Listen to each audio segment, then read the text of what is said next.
Соңғы 2 тәулікте тағы да 3 адам менингиттен көз жұмды. Осылайша жұқпалы дерттен ажал құшқандардың саны арта түсті. Менингококк инфекциясын жұқтырғандардың дені Алматы қаласында тіркелген. Каждый день в скорую помощь с подозрением на менингит обращаются порядка 400 человек. Қауіптенген жұрт қазір жаппай екпе салып жатыр. Елдің үрейін алған менингит инфекциясының беті қашан қайтады? Мама, мен шаршап кеттім, пожалуйста, болды ма деп жылап, балапаным сол жатты менің.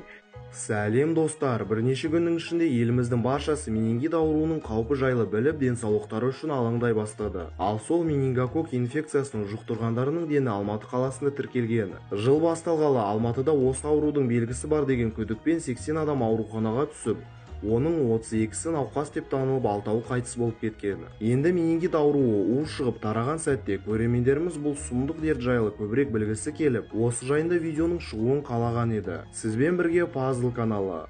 Бүгін менингит ауруы және оның белгілері жайлы айтатын боламыз.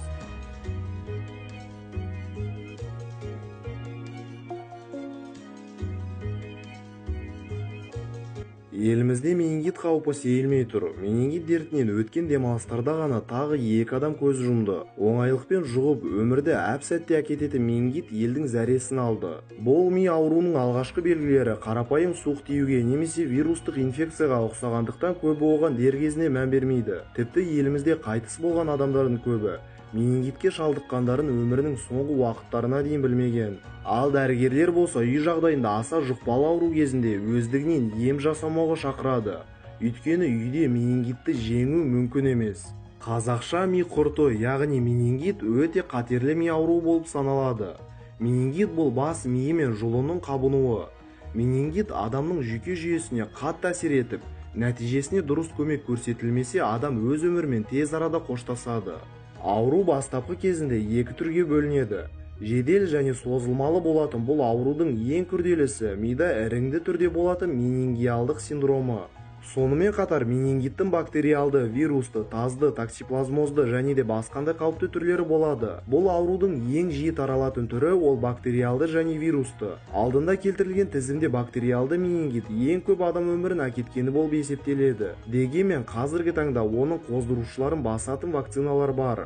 Аурудың алғашқы белгілеріне келетін болсақ, ауру жұққаннан кейін 10-12 күннен соң ағзада қатты бас ауыру, лоқсу, құсу, ауыз құрғап, қызу көтерілу, дауыс қырылғып, өң бозару тәрізді инкубациялық кезең өтіп, денеде қызыл түсті дақтар пайда болады. Дене қызуы 40-қа дейін жоғарылап, бұлшық еттер тартылып қалады. Дер кезінде ем көрсетілмеген жағдайда науқас сал болып кейін өліп кетуі мүмкін. Сондай-ақ менингит кезінде адам жарық пен дыбыстарға өте сезімтал болады. Кейін науқастың әлі кетіп, ол есінен адаса бастайды. Тез терлеп, дене қызуы көтерілген сәтте адам өлдім деп ойлап, дәл сол ойы дұрыс болу мүмкіндігі жоғарылайды. Жоғары температура, бастың қатты ауруы, құсу бұл тек менингитке емес, солай басқандай ауруларға тән құбылыс. Сондықтан да менингитті өзінің ерекше белгісімен байқаса болады. Ол бұлшық еттердің тартылуы, мойының шалқаюы және де науқас басын көтеруге тырысқан сәтте оның аяқтарының өздігінен жиырылуы. Келесі ол Кёрнинг белгісі.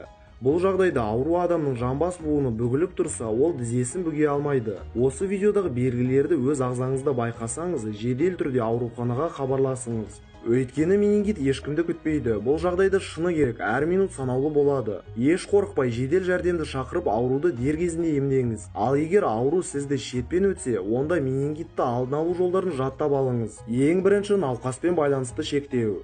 Келесі қолды сабынмен дұрыстап тұрып жуу.